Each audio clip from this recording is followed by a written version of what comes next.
Assalamualaikum warahmatullahi wabarakatuh. Pada bagian ketiga, kita akan membahas mengenai merancang strategi pemasaran yang digerakkan oleh pelanggan dan bauran pemasaran yang terintegrasi. Pada bab 10 mengenai penetapan harga produk dalam memahami dan menangkap nilai bagi pelanggan. Nah, kalau kemarin kita sudah membahas marketing mix P yang pertama yaitu produk, kemudian P yang kedua yaitu price atau harga. Nah, harga itu diartikan secara sempit dan diartikan secara luas.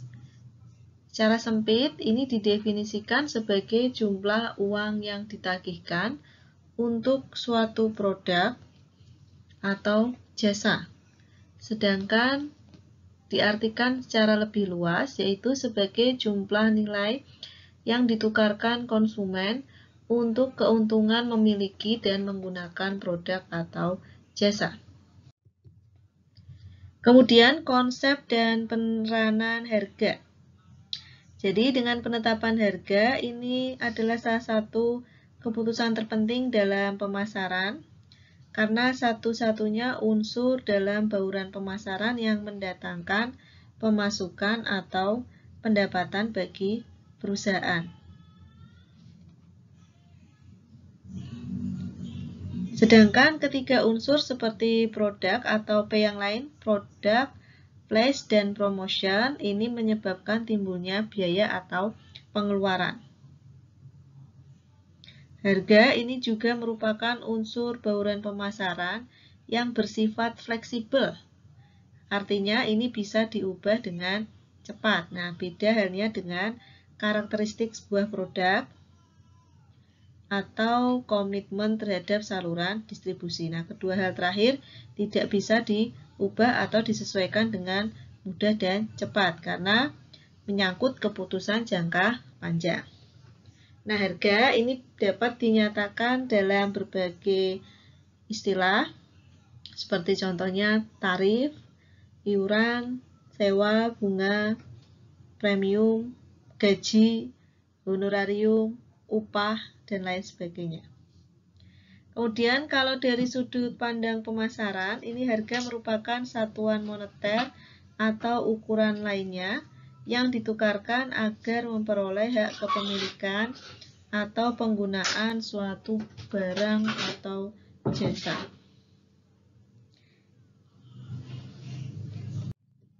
Kemudian peranan harga. Secara garis besar, ini peranan harga yang pertama adalah harga yang dipilih berpengaruh langsung terhadap permintaan dan menentukan tingkat aktivitas. Jadi harga yang terlampau mahal atau sebaliknya yang terlalu murah, ini bisa berpotensi pada menghambatnya pengembangan sebuah produk. Nah, oleh sebab itu, pengukuran sensitivitas harga sangat penting untuk dilakukan. Kemudian yang kedua, harga jual secara langsung menentukan profitabilitas operasi. Yang ketiga, strategi penetapan harga harus selaras dengan komponen bauran pemasaran yang lainnya. Jadi harga itu harus bisa menutup biaya pengembangan atau biaya promosi dan juga distribusi produk. Kemudian berkurangnya daya beli di sejumlah kawasan dunia ini bisa berdampak pada semakin tingginya sensitivitas harga yang nanti pada gilirannya itu bisa memperkuat peranan harga sebagai instrumen pendorong penjualan dan juga pangsa pasar. Kemudian tujuan penetapan harga. Pada dasarnya di sini ada berbagai macam tujuan yang ditetapkan dalam menentukan sebuah harga. Yang pertama, tujuan yang berorientasi pada laba atau yang biasa dikenal dengan maksimisasi laba. Jadi, dalam era persaingan yang global seperti sekarang ini, banyak variabel yang berpengaruh terhadap daya saing pada setiap perusahaan. sehingga maksimisasi laba itu sangat sulit dicapai. Dengan demikian, perusahaan harus bisa memperkirakan secara akurat jumlah penjualan yang bisa dicapai pada tingkat harga tertentu.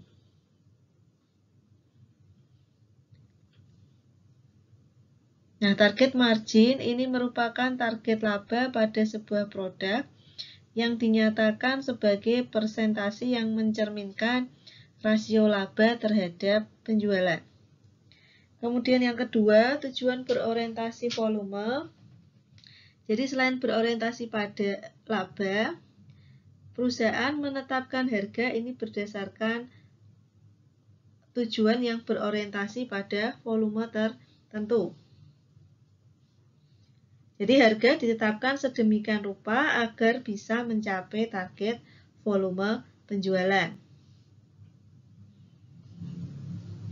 Biasanya tujuan ini diterapkan di hotel, maskapai penerbangan, dan lain sebagainya. Contohnya, bagi sebuah maskapai penerbangan, biaya penerbangan untuk satu pesawat yang terisi penuh maupun yang hanya separuh itu tidak banyak berbeda. Nah, oleh sebab itu sejumlah maskapai penerbangan ini berupaya memberikan insentif berupa harga yang spesial agar dapat meminimisasi jumlah kursi yang tidak terisi. Nah, itu tadi contoh tujuan yang berorientasi pada volume. Kemudian yang ketiga, tujuan yang berorientasi pada citra. Citra atau image sebuah perusahaan ini bisa dibentuk melalui strategi penetapan harga. Perusahaan bisa menetapkan harga mahal untuk membentuk ataupun mempertahankan citra yang prestisius atau citra image yang sangat luar biasa. Sementara harga murah ini bisa digunakan untuk membentuk citra yang tertentu. Contohnya dengan memberikan jaminan bahwa harganya tersebut itu merupakan harga yang terendah di suatu wilayah tertentu. Tapi pada hakikatnya, baik itu penetapan harga mahal atau murah, itu tujuannya adalah meningkatkan persepsi konsumen terhadap keseluruhan bauran produk yang ditawarkan oleh perusahaan. Kemudian, yang keempat, tujuan stabilisasi harga. Dalam pasar konsumen yang sangat sensitif terhadap harga, jika sebuah perusahaan menurunkan harganya, maka para pesaing harus menurunkan pula harga mereka. Jadi kondisi ini yang mendasari terbentuknya tujuan stabilisasi harga dalam industri-industri yang tertentu, misalkan minyak bumi. Tujuan ini dilakukan untuk mempertahankan hubungan yang stabil antara harga sebuah perusahaan dengan harga pemimpin dari industri. Kemudian tujuan-tujuan lainnya, misalkan dengan tujuan mencegah masuknya pesaing, mempertahankan loyalitas pelanggan, mendukung penjualan ulang, mendapatkan aliran kas secepatnya, atau menghindari campur tangan dari pemerintah. Nah, sehingga ini tadi kunci dalam mendapatkan keuntungan adalah dengan menetapkan harga yang dapat menutupi biaya. Caranya dengan menciptakan produk yang berkualitas. Kemudian faktor-faktor pertimbangan dalam penetapan harga dibedakan menjadi dua, yaitu ada faktor internal dan juga faktor eksternal. Faktor internal di sini meliputi keseluruhan strategi pemasaran perusahaan, tujuan, bauran, dan organisasi penetapan harga. Kemudian yang faktor eksternal, pertimbangan dalam penetapan harga, ini dilihat dari kondisi alamiah pasar dan permintaan, strategi dan harga pesaing, faktor lingkungan seperti ekonomi, kebutuhan penyalur, dan tindakan dari pemerintah. Yang selanjutnya yaitu metode penetapan harga.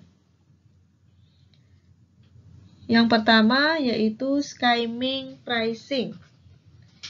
Skimming pricing ini adalah strategi yang diterapkan dengan jalan menetapkan harga mahal bagi sebuah produk baru yang inovatif selama di dalam tahap perkenalan. Kemudian menurunkan harga tersebut pada saat persaingan mulai ketat. Nah, itu yang dinamakan dengan skimming pricing. Kemudian yang kedua, penetration pricing. Dalam strategi ini, perusahaan berusaha memperkenalkan adanya sebuah produk baru dengan harga yang murah. Nah, ini harapannya bisa memperoleh volume penjualan yang besar dalam waktu yang relatif singkat. Kemudian yang ketiga, prestige pricing. Ini harga dapat digunakan oleh pelanggan sebagai indikator tingkat kualitas atau prestis sebuah barang atau jasa. Kemudian yang keempat, price lining ini digunakan jika perusahaan ini menjual produk lebih dari satu jenis. Nah, harga untuk lini produk ini bisa bervariasi dan ditetapkan pada tingkat harga tertentu yang berbeda. Kemudian yang kelima ada odd even pricing. Odd even pricing ini jika kita masuk ke sebuah supermarket, misalkan kerap kali ada kita jumpai barang-barang yang ditawarkan dengan harga ganjil ya. Contohnya misalkan Rp299.999. Nah, pertanyaan yang muncul, apakah harga-harga tersebut sebenarnya sama saja atau tidak? Misalkan antara Rp299.999 itu sama tidak dengan Rp300.000. Jadi harga yang besarnya mendekati jumlah genap tertentu. Nah, ini untuk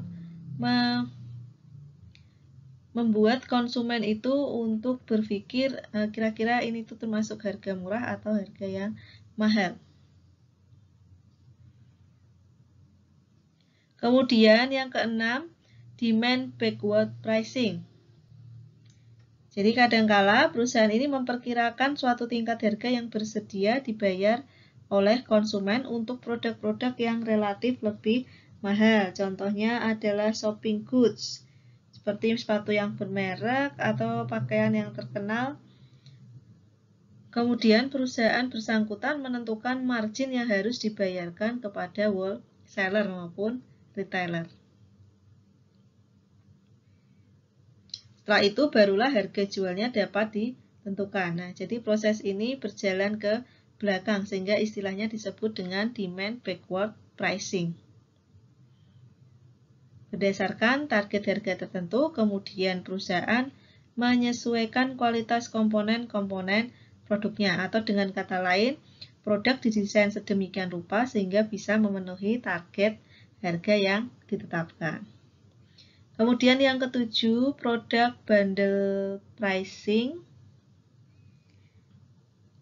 Strategi pemasaran 2 atau lebih produk dalam satu harga paket. Misalkan Tour and Travel menawarkan paket liburan yang mencakup adanya transportasi, akomodasi, konsumsi, ataupun tiket-tiket ke tempat-tempat wisata. Nah, produk bundling pricing ini didasarkan pada pandangan bahwa konsumen itu lebih menghargai suatu nilai paket tertentu secara keseluruhan daripada nilai masing-masing item secara individual.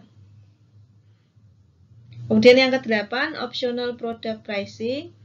Strategi yang menawarkan produk aksesoris atau opsional bersama produk utamanya. Contohnya, dealer komputer yang menawarkan berbagai tawaran opsional, seperti adanya hard drive atau perangkat lunak, service plan, loudspeaker, dan lain sebagainya. Atau misalkan kita membeli sebuah kendaraan bermotor, kemudian nanti ditambahkan ada optional product pricing-nya, ada GPS atau komunikasi melalui Bluetooth. Kemudian yang ke-9, captive product pricing. Ini produk yang harus digunakan secara bersama-sama dengan produk utama agar dapat berfungsi secara optimal. Contohnya misalkan printer, berarti harus ada injek untuk printernya. Ini harus dilakukan secara bersama-sama. Atau video game. Video game berarti harus ada alat untuk game itu ya. Kemudian ada juga pisau cukur dan lain sebagainya. Jadi di sini captive ini harus digunakan secara bersama-sama dengan produk utamanya. Kemudian yang ke-10, by product pricing. Dalam produksi daging olahan atau produk minyak, bahan kimia atau sejenisnya, ini kerap kali ada produk sampingan atau by product. Nah, bila produk sampingan tersebut tidak bernilai sama sekali atau mungkin nilainya lebih kecil, padahal biaya untuk membuangnya relatif mahal, maka harga produk utama bisa terkena dampaknya. Nah, by product pricing ini digunakan pemasar untuk mencari pasar bagi produk sampingan. Dan biasanya ini mereka bersedia untuk menerima harga berapapun asalkan bisa menutupi biaya penyimpanan dan pengirimannya. Yang selanjutnya yaitu metode penetapan harga berbasis biaya. Yang pertama ada standar markup pricing. Jadi harga ditentukan dengan jalan menambahkan persentase tertentu dari biaya pada semua item dalam sebuah kelas produk. Misalnya kemeja dikenai tambahan 15%, sepatu 20%, arloji 25%, dan lain sebagainya. Nah, metode ini biasa diterapkan di supermarket dan toko eceran yang menawarkan banyak lini produk. Yang kedua yaitu ada cost plus percentage of cost pricing. Jadi perusahaan menambahkan persentase tertentu terhadap biaya produksi atau konstruksinya. Dan metode ini sering sekali digunakan untuk menentukan harga satu item atau mungkin hanya beberapa item. Contohnya, perusahaan arsitektur menetapkan tarif sebesar 15% dari biaya konstruksi sebuah rumah. Jadi bila biaya konstruksi sebuah rumah sebesar 100 juta rupiah dan fee arsiteknya 15% dari biaya konstruksi tersebut, maka harga akhirnya adalah sebesar berapa? 115 juta misalkan. Kemudian yang kedua, cost plus fixed fee pricing. Jadi pemasok ataupun produsen akan mendapatkan ganti atas semua biaya yang sudah dikeluarkan, seberapapun besarnya. Nah, tetapi produsen ini hanya memperoleh fee tertentu sebagai laba yang besarnya tergantung pada biaya final proyek tersebut yang disepakati secara bersama-sama. Contohnya, contohnya Singapura menyepakati untuk membayar pada PT X seharga 4 triliun sebagai biaya peluncuran satelit SS-1. Contohnya ya, dan fee sebesar 400 miliar. Nah, bila kemudian biaya peluncuran membengkak hingga 5 triliun, maka fee yang diterima oleh PT X tetap sebesar 400 miliar. Yang keempat yaitu experience curve pricing. Dikembangkan atas dasar konsep efek belajar, yang mana menyatakan bahwa unit cost barang dan jasa akan menurun antara 10 hingga 30% untuk setiap peningkatan sebesar 2 kali lipat pada pengalaman perusahaan dalam memproduksi dan menjual barang atau jasa bersangkutan. Yang selanjutnya, metode penetapan harga berbasis laba. Yang pertama ada target profit pricing. Umumnya berupa ketetapan atas besarnya target laba tahunan yang dinyatakan secara spesifik. Kemudian yang kedua, target return on sales pricing. Dalam metode ini, perusahaan menetapkan tingkat harga tertentu yang dapat menghasilkan laba dalam persentase tertentu terhadap volume penjualan. Yang ketiga, yaitu target return on investment atau ROI. Dalam metode ini, perusahaan menetapkan besarnya suatu target ROI secara tahunan, yaitu rasio antara laba dengan investasi total yang ditanamkan perusahaan pada fasilitas produksi dan aset yang mendukung produk tertentu. Selanjutnya ada metode penetapan harga berbasis persaingan. Yang pertama ada customary pricing, digunakan untuk produk-produk yang harganya ditentukan oleh faktor-faktor seperti tradisi, saluran distribusi yang terstandarisasi, atau faktor persaingan yang lain. Nah, penetapan harga yang dilakukan ini berpegang teguh pada tingkat harga tradisional. Contoh produk yang harga biasa ditetapkan dengan metode customary pricing seperti beras, gula, atau mungkin makanan ringan. Yang kedua yaitu above, at, or below market pricing. Nah, jadi above market pricing ini dilaksanakan dengan jalan menetapkan harga yang lebih tinggi daripada harga pasar. Nah, metode ini hanya sesuai digunakan oleh perusahaan yang sudah memiliki reputasi yang baik, yang menghasilkan barang-barang yang prestis. Kemudian dalam at market pricing, harga ditetapkan sebesar harga pasar yang seringkali dikaitkan dengan harga pesaing. Nah, metode ini sering disebut dengan going rate atau imitative pricing. Di contoh perusahaan yang menetapkan strategi ini ada Revlon atau mungkin produsen kemeja Arrow. Yang ketiga, loss leader pricing.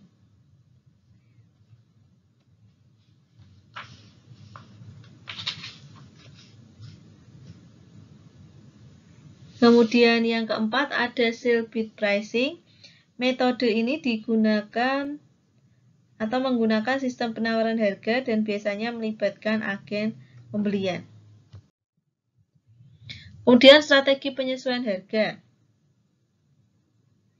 Ini mencakup yang pertama ada diskon, yaitu potongan harga yang diberikan oleh penjual kepada pembeli sebagai penghargaan atas aktivitas yang dilakukan oleh pembeli tersebut. Nah, diskon ini ada 4 bentuknya. Yang pertama, diskon kuantitas. Ini potongan harga yang diberikan guna mendorong konsumen agar membeli dalam jumlah yang lebih banyak, sehingga meningkatkan volume penjualan secara keseluruhan. Contoh dalam diskon kuantitas ini, harga pembelian majalah tertentu. Jadi misalkan untuk pembelian 1 hingga 10 eksemplar, harganya masing-masing 25.000. Kalau 11 sampai 25 eksemplar 24.000 dan 26 eksemplar ke atas bisa didiskon jadi 23.000. Nah, ini yang namanya diskon kuantitas.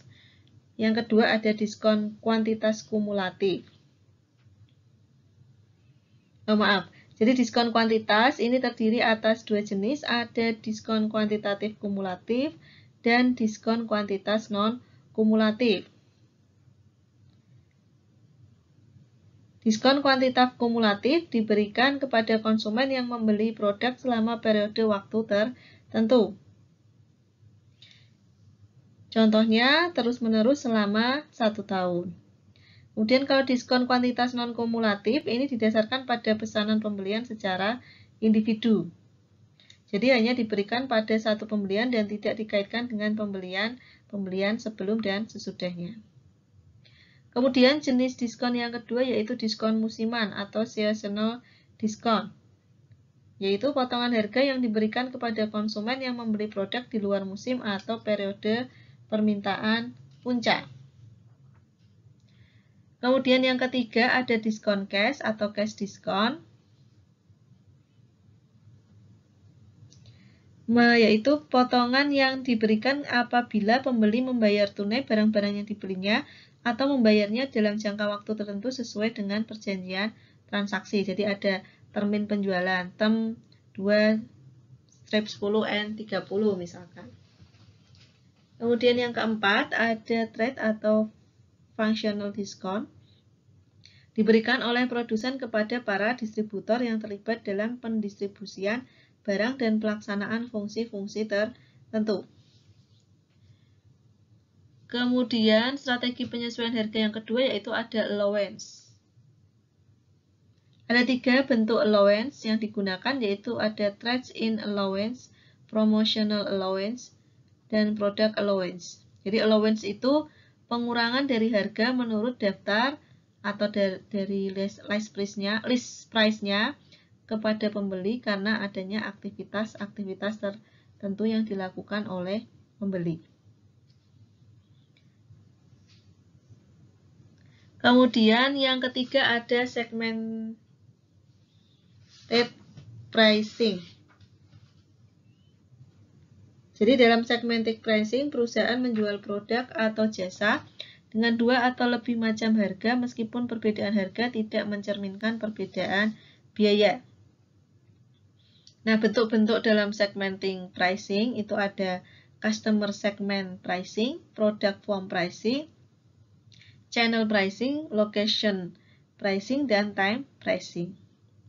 Kemudian strategi yang keempat ada geographical pricing. Ini merupakan penyesuaian terhadap harga yang dilakukan oleh produsen atau juga pedagang grosir sehubungan dengan biaya transportasi produk dari penjual ke pembeli.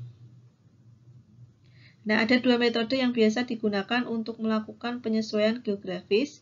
Yang pertama bisa dengan free on board origin pricing atau FOB origin pricing. Yang kedua bisa dengan uniform deliver pricing.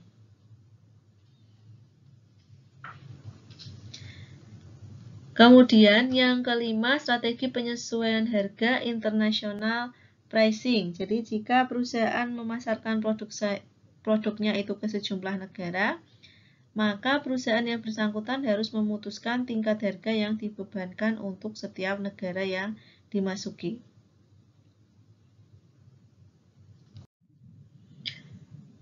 Yang selanjutnya yaitu mengenai strategi penetapan harga jasa. Yang pertama yaitu satisfaction based pricing. Itu salah tulis, yang benar adalah satisfaction, kepuasan.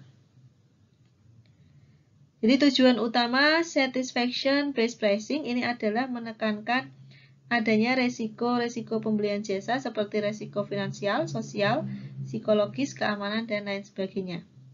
Nah, ada sejumlah cara yang bisa ditempuh, yaitu dengan menyediakan service guarantee, kemudian menerapkan benefit driving pricing, atau juga menggunakan flat rate pricing.